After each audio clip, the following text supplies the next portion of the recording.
जो हम बात करते हैं कंजर्वेशन ऑफ चार्ज की, तो सिंपल एनर्जी की तरह ये भी कंजर्व होता है। जैसे एनर्जी ना ही क्रिएट होती है ना ही डिस्ट्रॉय होती है, इसी प्रकार चार्ज भी ना ही क्रिएट होता है ना ही डिस्ट्रॉय होता है। तो हम कह सकते हैं कि चार्ज जो होता है हमारे पास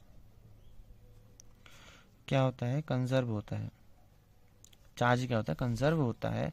तो यह इसी चीज़ का हम अगर हम एग्जाम्पल से समझे, समझो मैंने क्या हो गया, मेरे पास एक बॉडी थी, बॉडी ए, और दूसरे केस में बॉडी बी थी। अगर इन दोनों बॉडी को मैं आपस में रब करता हूँ, तो रबिंग के बाद में देखता हूँ कि बॉडी ए को पॉजिटिव हो गया और ये नेगेटिव हो गया, यानी कि न्यूट्रल थे। तो इसका मतलब है प्रोटॉन और इलेक्ट्रॉन का केस बराबर था, यहाँ पे भी प्रोटॉन इलेक्ट्रॉन बराबर थी।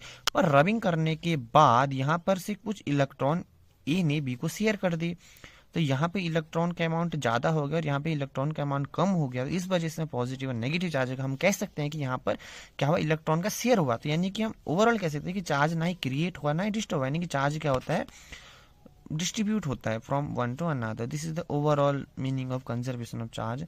आई होप आपको समझ में आया होगा कि चार्ज का क्या होता है, मतलब कि चार्ज कंजर्व होता है ना कि ये क्रिएट और डिस्ट्रॉय होता है। तो आई होप आपको समझ में आया। तो अगर आपको समझ में आया तो अच्छा लगे तो लाइक एंड सब्सक्राइब। मिलते हैं आपको अगली वीडियो में।